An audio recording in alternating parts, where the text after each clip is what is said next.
Hey guys, Sebious here with another Sebious Speaks, and today is my kind of review for the week. And today I'm talking about Yarrick, Chains of Golgotha by David Annandale.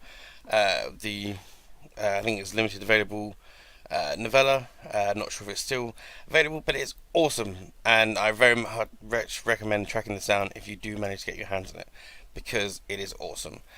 Now, I don't think I'd read any David or Annandale before, maybe a short story or something recently. But I think I was more used to him being one of the voices in the Black Library audio dramas and things, unless I'm being confused, but I'm pretty sure that's where I recognise the name from. And also, I didn't know a huge amount about Yarrick before. Obviously, I knew about his epic Power Claw and his Bale Eye, and just how that's kind of how different it looks in models these days to how it used to look before, with its weird kind of lobster thing. And on the front, he is not very lobstery, indeed. So yes, it's the tale of Sebastian Yarrick, the Commissar Extraordinaire, with obviously a very cool name, liking that there's a namesake of mine in the 41st millennium. Not that I'm Sebastian, obviously I'm Sebious. and Seb at other times, because Sebastian's just too ridiculous unless you are this man. So, going to talk a little bit about the story, a bit of an overview. There's going to be spoilers as always, but not too much. And again, if I'm saying good things about a book, maybe the spoilers might spoil some things for you, but at the same time, it's the reading and the actual going through of the story that's the enjoyable thing. So you can still read it even if I have spoiled it. So yeah, we starts off with a prologue about some kind of beast crawling up from a well with yeah, killing and death in its mind, which we're kind of given the impression it's going to be some kind of orc. But we find out later that maybe it wasn't an orc. So there's epic first personness about Yarrick and the raising of the army to take down Thraka, Gargoyle Thraka. And basically, this whole story is the prelude to the fun they have together on Armageddon. And that's basically, yeah, this is the sort of setup for that. We have, so Yarrick has requisitioned a force to take it to Thraka, because Thraka is such a huge threat, and the fact that Yarrick talks quite at length about how intelligent and cunning and just un-orc-like, because orcs are obviously seen as quite savage, mindless beasts, but whereas Thraka is very intelligent and has strategy and is just too scary to be just taken as a mindless orc, which is kind of awesome. You've got the armor section are taking it to him. They've finally tracked him down, and they're going to take him down. And they've got Bane blades and Lehman Russes and all sorts of huge armor, apocalypse sized, thousands and thousands of points, tens of thousands of points on the board. And yeah, so that's kind of awesome. And the way it's written is just so immediately drags you in. And it's just so exciting and kind of exhilarating from the get-go. You are just dragged face first into the book, like the crazy soup hands from Beetlejuice that grab your face and pull you in. Because it's just amazing. And it's just so immediate and gritty and just crazy. Like, it is quite over the top. It is proper grimdark 41st millennium madness, and Yarrick comes across, especially later on, but he's kind of like the love child of Riddick and Clint Eastwood, kind of, in my mind. So I actually ended up reading large swathes of the book with why can't I remember his name? Riddick in Riddick's voice.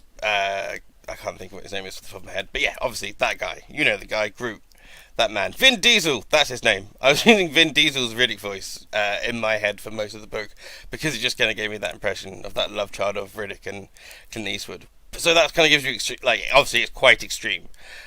So while they're taking it to Thraka, Rogue or Rouge, Roge,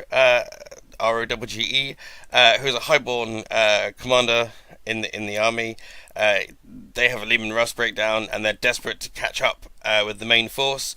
So they decide to take a right turn through these mountains and go through a weird pass, which turns out to be the worst thing they could ever have done, because they find themselves confronted with what happens to be the second part of a huge pincer movement that Thraka has been putting into place, because he knew that Yarrick would chase him with absolute abandon and basically leave them open.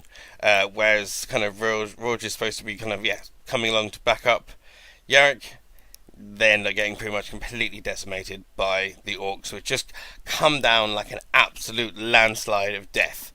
And I really enjoy the way the kind of the armor and just the huge war machines fighting is just written so wonderfully and so immediately. And the orcs are terrifying. We've already talked about how intelligent Thraka is said to be and what kind of makes him special, but the rest of the orcs are still orcs, but there's nothing sort of silly and Cockney geezerish about these orcs. These orcs aren't going to have a Cockney knees up on the piano, and like, I don't know, go into the Artful Dodger or something.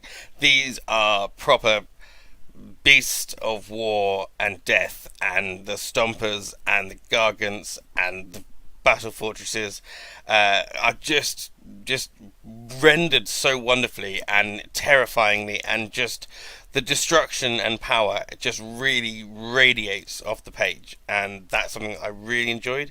It is Battle Fortress after Battle Fortress, which does get a little bit old, but the way the Stompers and the Gargants and all sorts of things are written, and the might of the Baneblade and the holiness of it, just all that stuff just really comes across wonderfully. But it turns out that it doesn't go very well, and Yarrick's forces are decimated and captured. Sad times. Yarrick wakes up and he is in some kind of, dare I say it, Medicae? An orc Medicae? Which is more of a laboratory of pain, I suppose. I think it's even described as a house of pain at one point. No one's jumping around, though. So I'm not sure quite how it's a house of pain. But yes, so Yarrick finds himself, he's chained up, he's had his power arm, power claw removed, he's had his Baelai removed, and he is just hanging there, and Thraka is just looking at him in absolute silence.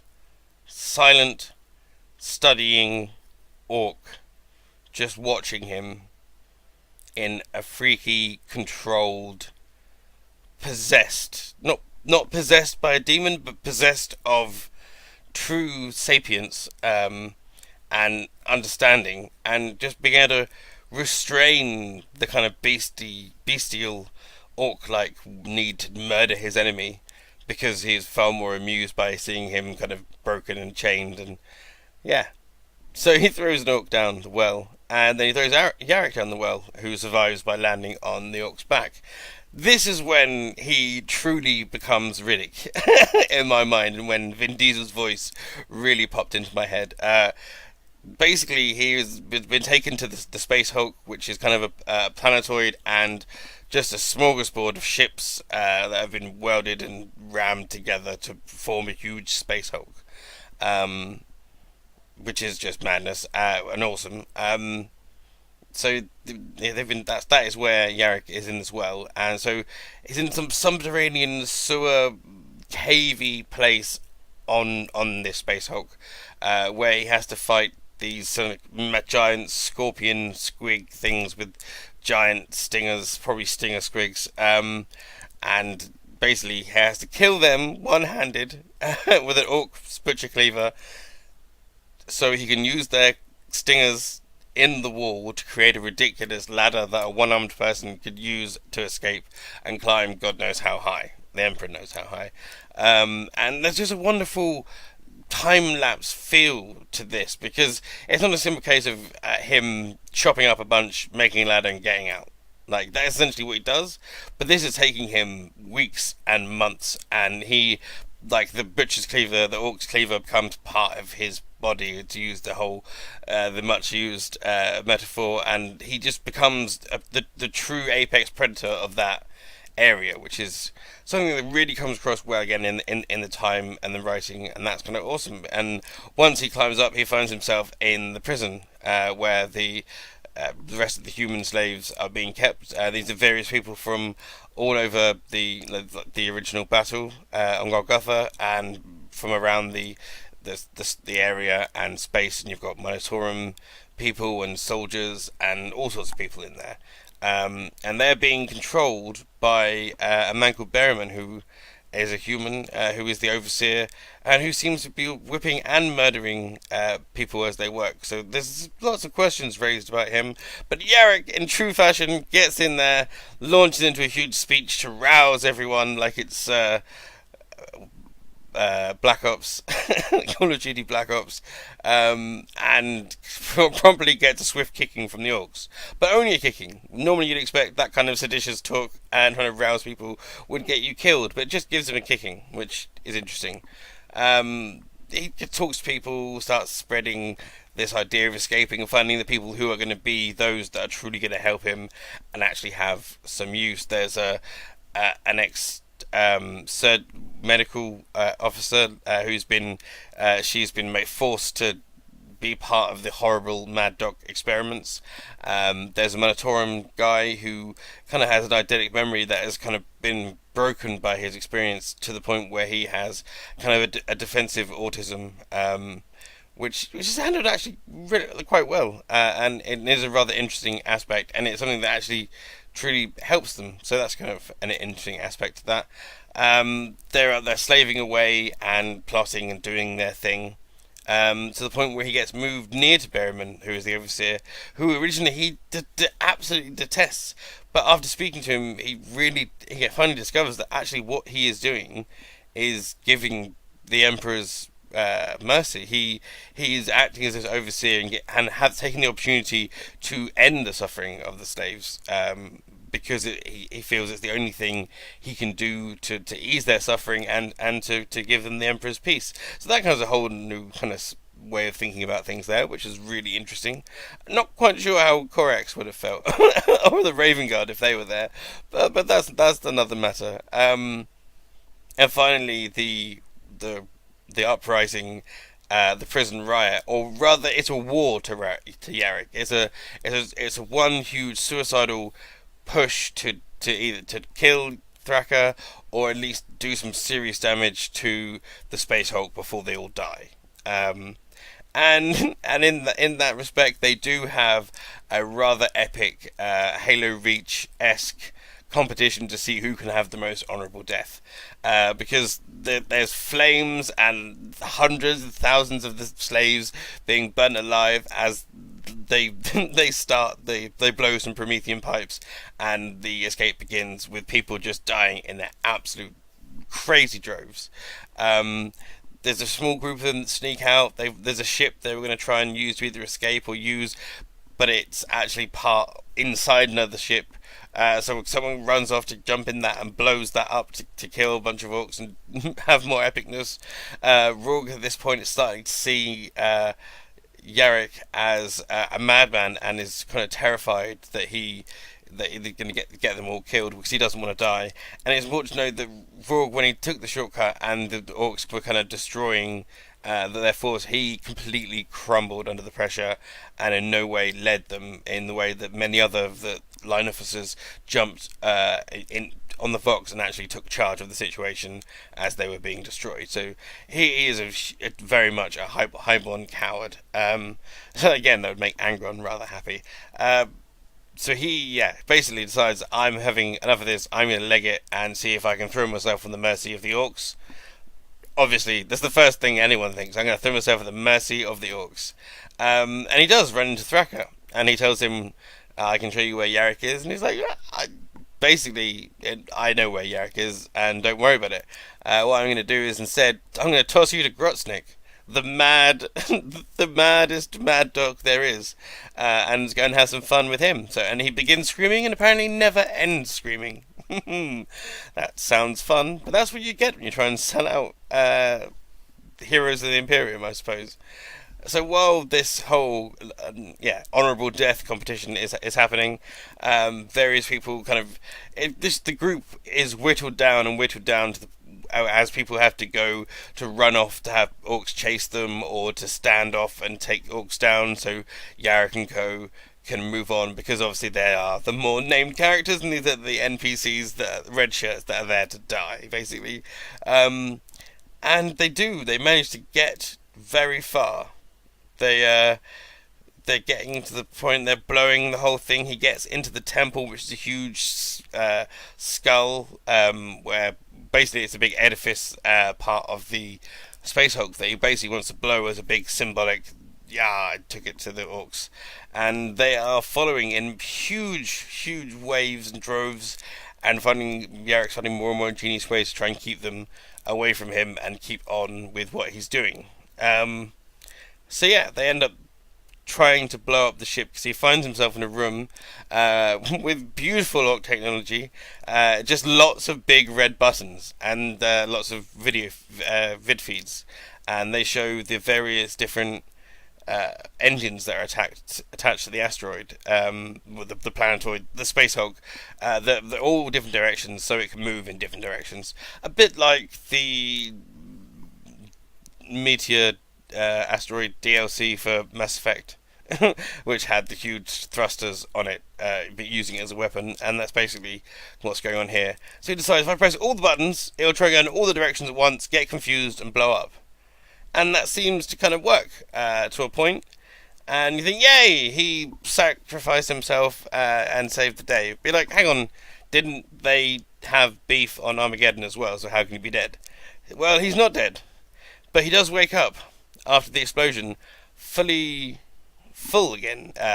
His power claw has been reattached to his arm correctly. His bale eye has been put back in his face correctly. They're not powered up, they're not ready to go, but they have been put on his body in not obviously with the same love and unguents that a tech priest might use, but efficiently and properly, which is just bananas.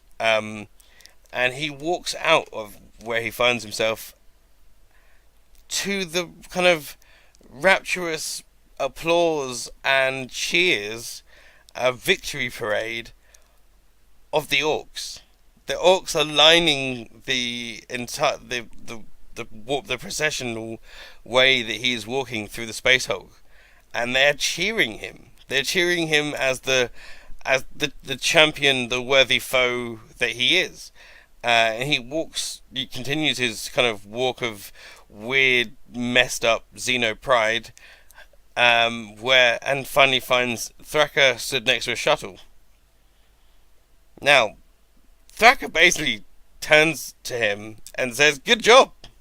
You are, great enemy, my greatest enemy, and we had some good fun. So, you need to go to Armageddon, get your guys in order, and we'll have the greatest war there's ever been. And that'll be a lot of fun, won't it? Pal? Brofist? Buddy?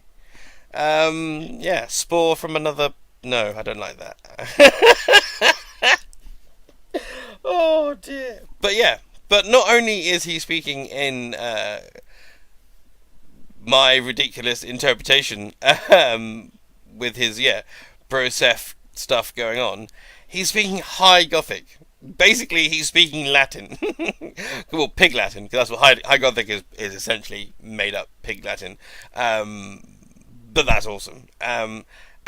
Which is just insane. It's not even Low Gothic, which is basically Galactic Basic. I know I seem to refer everything to other things, but it's a way of making things kind of make more sense. Because Low Gothic is kind of Galactic Basic English that anyone in the kind of imperial world should be able to speak without much trouble. But should be impossible for an orc, let alone High Gothic, which is just insane.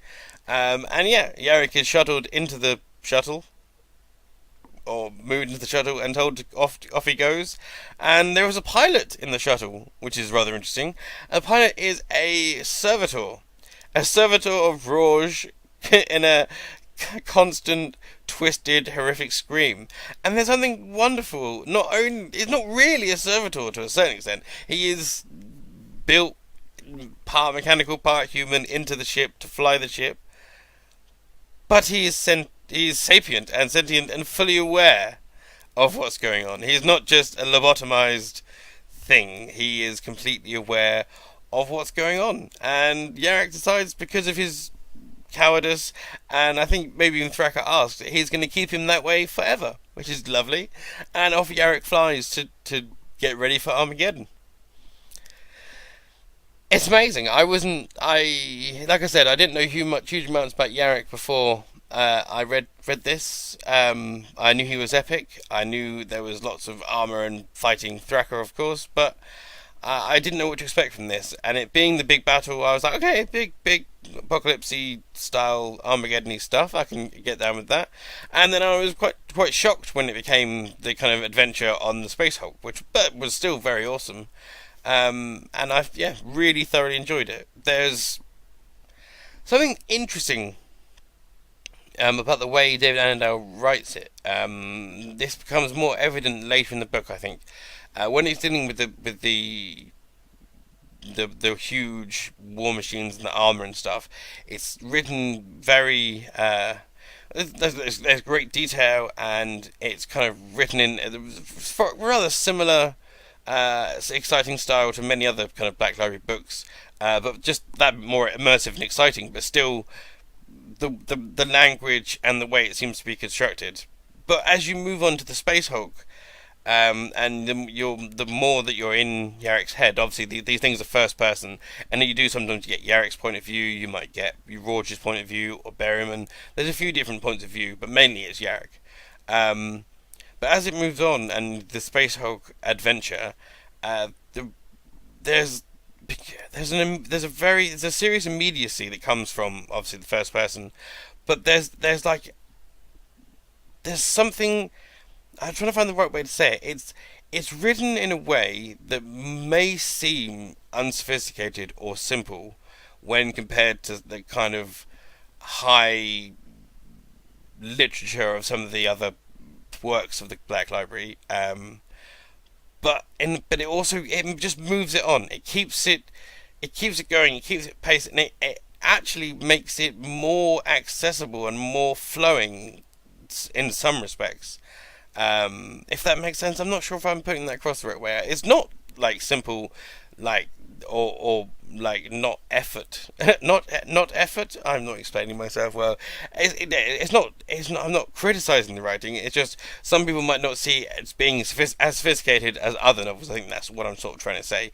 But that even itself lends to the excitement and the speed and the momentum of it, because it is just written in a way that makes sense, and it just sort of works. Yeah, I'm sorry if I've not put that across very well. I'm going to start wrapping this up. Yarrick, Chains of Golgotha, David Annandale, awesome, epic, ridiculous fun. Think 15 hours-ish. Think Waiting Death, Kata-chan, but not, obviously this isn't Kata-chan's, but it's that sort of popcorn, epic, sci-fi awesomeness, rather than the kind of high fantasy, high myth, epic wondrous of the Horus Heresy. There's place for all those different things. This is like a great action film, like a really good action film, opposed to like an incredible artistic play or something. This is great, epic popcorn, armor, orcs, Yarrick, ridiculously epic action, and that's awesome. And I really do like that. It's not the kind of thing I would want to read all the time, but I definitely like coming back to these fun. I wouldn't say it's boulder porn. Like some people talk about boulder porn, it's more than that. In the same way that Waiting Death is more than that. It's a story that's worthwhile being told, and the characters are worthwhile, and just the whole whipping up experience and the doing of it is just fun and awesome and well worth it. So I've heartily recommend Yarrick, Chen's Golgotha if you manage to track down and get your hands on it. I'm currently reading The Emperor's Gift. Rather exciting. The first actual full-size novel I've started reading since being able to get my brain to allow me to read again, which is awesome. But that means that the book-wise, it might be a good few weeks before I manage to get that properly reviewed. That's The Emperor's Gift by Aaron Dembski-Bowden, which is all Bowden, ADB. We all love him. But in the meantime, I'll be checking out some audio dramas and doing some reviews of those. I know I said I was going to look at the second episode of the Transire Rebellion, the radio play Black Library thing, and there was some confusion when I originally posted about the free extract that isn't there anymore. But that does seem that was the first episode, and didn't make me want to carry on. So, with money being a bit tight, I'm not going to jump into the next episode, but I might give it a go another time. So apologies that I won't be getting to that.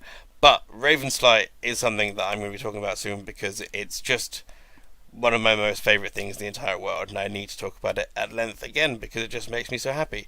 So yeah, I'm going to end this now. This has been another Sebious Speaks, my review for the week. Yarrick, Chains of Golgotha by David Annandale. And yeah, I've been Darth Sebious for Allies Index, a place for all things geeky gaming, alliesindex.com.